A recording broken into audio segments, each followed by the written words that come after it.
इस तरह ही धन धन श्री गुरु गोबिंद सिंह जी महाराज दे रोज दीवान लगदे, संगतां आउंदियां भेटां रख के मत्था टेकदियां, मन दीयां मुरादां पूरीआं करके घरां नूं जांदियां, नित नवीआं रौणकां लगदियां रहिंदियां। कत्तक बीत गया ते मग्घर चढ़ पिया। गुरु जी दीवान विच बिराजमान सन। सिखां ने बेनती की कि सच्चे पातशाह जी, सर्दी आ गई है, कपड़ियां दी बहुत लोड़ है, इस वास्ते बहुत धन चाहिदा है। इन्ने चिर विच एक वणजारा सिख आ गया। उसने 2000 रुपया सतगुरु जी नूं मत्था टेकिया। सतगुरु जी ने उसनूं पुछया, भाई सिखा, यह रुपया कैसा है? तू कित्थे रहिंदा है ते किस दा तू सिख है? वणजारे ने कहा, जी मैं मुल्तान दे रहण वाला हाँ ते निगाहे पीर दा चेला हाँ। इधर मैं वणज करन आया सां। जद मेरा माल किते ना विकिया तां मैं बहुत व्याकुल हो गया। मैं लोकां नूं पुछया, मैनू कोई ज़ाहरा पीर दसो जिस दी मैं सुखना सुख के मेरा माल विक जावे।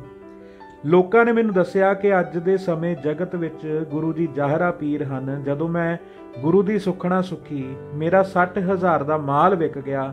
उस विचों जिन्ना क नफ़ा मैं समझिया है, उस दा 10वां हिस्सा मैं तुहाडी भेटा कीता है।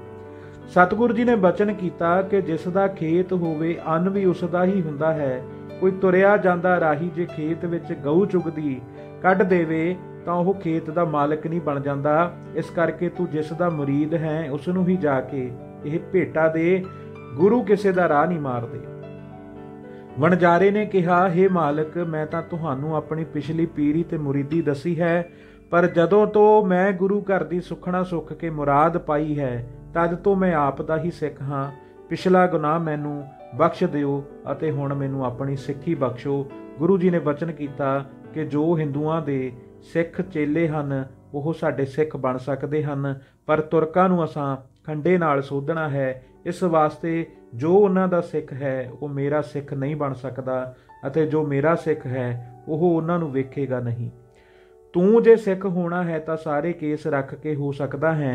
यह धन देना लैना तो सौखा है, पर शरदा नाल सिੱਖੀ धारनी औखी है, क्योंकि सिदक भरोसा दुखों नूं नाश करता है अते बेसिदकी घर बर्बाद कर देंदी है। इस करके बेसिदकी जाने कि शरदाहीन पुरुष का कोई गुरु पीर नहीं हुंदा। सतगुरु जी तो ऐसे शुभ वचन सुन के वणजारे ने पौल लैके सिੱਖੀ धारण कर लई। उपरंत गुरु जी ने उसकी 2000 रुपए की भेटा प्रवान करके सिखां नूं कपड़े बनाउण वास्ते दे दिते। वणजारा सिख शरदा प्रेम नाल गुरु जी की सेवा विच कुछ समा बतीत करके अपना कार विहार करन चलिया गया। एक दिन सतगुरु जी पास थोड़े जहे सिख सेवक बैठे सन कि आप जी नूं जल छकण की इच्छा हुई। आप जी का गढ़वई जालम सिंह उस वेले उत्थे नहीं सी, जिस करके आप जी ने आख्या, एक जना साडे छकण लई जल लियाओ, सानू बहुत प्यास लगी है। उस वेले एक सुंदर ते कोमल शरीर सिख ने दौड़ के पानी का कटोरा भर के ले आंदा। सतगुरु जी ने उसनू पुछया कि हे सिख, तेरे हथ क्यों इतने सोहल हन, तू काम की करदा है? उसने उत्तर दिता, मैं मुढ़ तो ही कदे कोई काम नहीं कीता, अज तुहाडे वास्ते ही मैं यह काम कीता है। सतगुरु जी ने यह गल सुनते सार ही कटोरे का पानी डोल दिता अते आख्या कि कुसिख दे हथ का छोया पानी साडे पीण दे योग नहीं रहा। उसने यह वचन सुन के बेनती की, सच्चे पातशाह जी, मैं आप जी का ही सिख हाँ, मैं पौल लई हुई है, जे मेरी कोई गलती है तो माफ़ कर दिओ। सतगुरु जी ने फरमाया, भाई सिखा, निरी सिੱਖੀ धारन नाल ही कोई सिख नहीं बन जाता। शरदा प्रेम नाल सत संगत की सेवा करनी सिख दा धर्म जाणो। हथ सेवा करन नाल पवित्र हुंदे हन। पैर गुरु दर्शन करन वास्ते तीर्थ यात्रा अथवा संतां दे दर्शन करन वास्ते तुरन नाल पवित्र हुंदे हन। सारा शरीर ते इंद्रियां शुभ कर्म करन नाल सफल हुंदा है, पर तू किसी प्रकार की कदे कोई सेवा ही नहीं की, इस करके तेरा शरीर अपवित्र है। जिस तरह मुर्दे का शरीर अपवित्र हुंदा है, उसनूं छूहण तो हर कोई संकोच करता है, इस तरह ही जिहड़ा पुरुष साध संगत की सेवा नहीं करता, उसका शरीर अपवित्र है।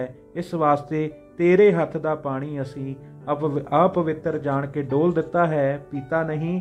यह वरतांत सुन के सिख ने अपनी भुल की माफ़ी मंगी अते अगे तो तन मन करके सेवा विच जुट गया। धन धन श्री गुरु गोबिंद सिंह जी महाराज। वाहिगुरु जी का खालसा, ਵਾਹਿਗੁਰੂ ਜੀ ਕੀ ਫਤਿਹ।